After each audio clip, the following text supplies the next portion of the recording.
Hi, I'm Terry Maggart and welcome back to the channel. I know this looks like a hostage video, but it's not, I assure you all as well. So I got to get asked a question by a reader who is also a writer who said, how do you write the emotional scenes, particularly scenes pertaining to relationships, loss, the advancement of the development of the interior nature of a character? How do they grow and how do they do it emotionally? And, one of the things that we tend to do to our characters is beat the heck out of them. We make sure that they pay quite a cost for things that they ordinarily just go through in life. And I come at this from the perspective of somebody who's lived for 6 decades. And I can say with complete authority for me that I could not have written the stories at the age of 25 that I am writing at the age of 57. It wouldn't work. I'm not seasoned enough as a person.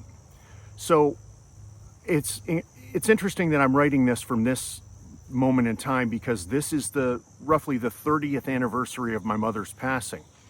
And I think about myself in that time period as Terry 1.0, and then after it, Terry 2.0. And then there was this third iteration of me that was able to process grief.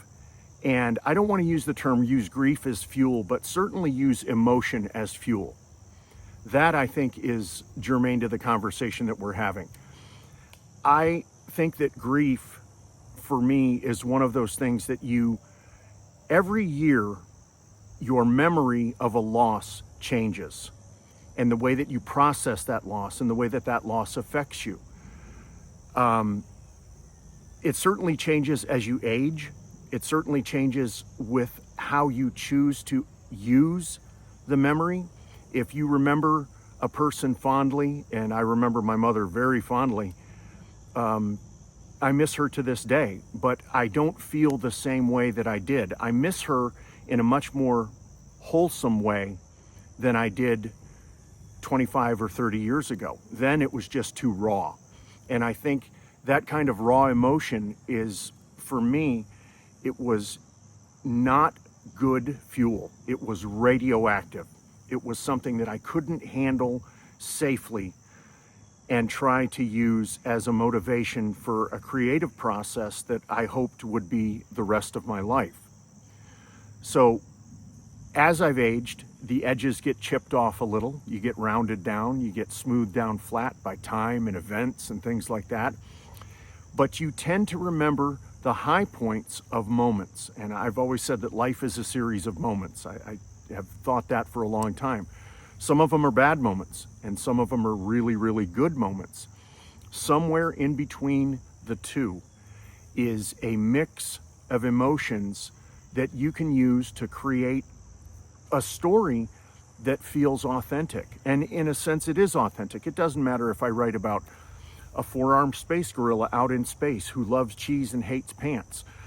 People can identify with not wearing pants. They can identify with loving cheese, and they can identify with her emotional state because I'm channeling my wins and losses through my own lens to create her.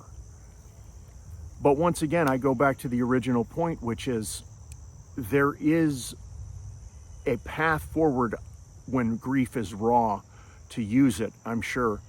I was not cut out for it.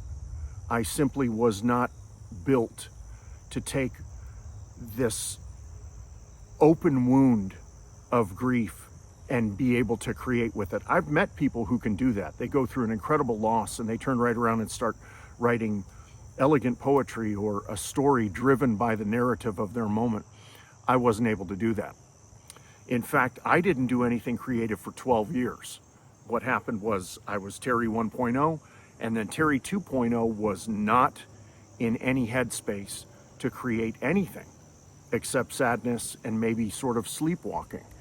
But then the next version of me arrived, and I was able to take all of those things, my experiences, the grief, the loss, the joy, and turn it into tools that became an ability to sit down at a keyboard and create people who experienced all the same emotions that I did, but were able to express them in a way that maybe I wish I had.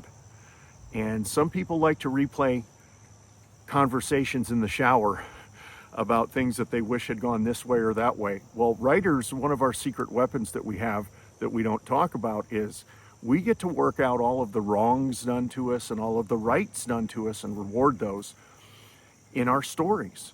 And we get to do it on our own time with an editor, and we get to do it while drinking coffee at 3 a.m. should we choose. So I sit before you as somebody that is the third version of myself who finally came to grips with grief, with sorrow, with appreciation, and with a braided moment of my own emotions that I could use to create something that I think feels three-dimensional and real and recognizable, even if it is a four-armed space gorilla who loves cheese and hates pants. So thank you very much for being here. Tell a friend, tell three.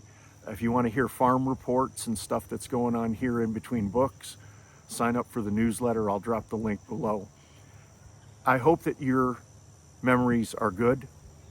I was remiss in not saying that I'm happy to be where I am 30 years later after experiencing loss, and I hope that everybody else gets there too.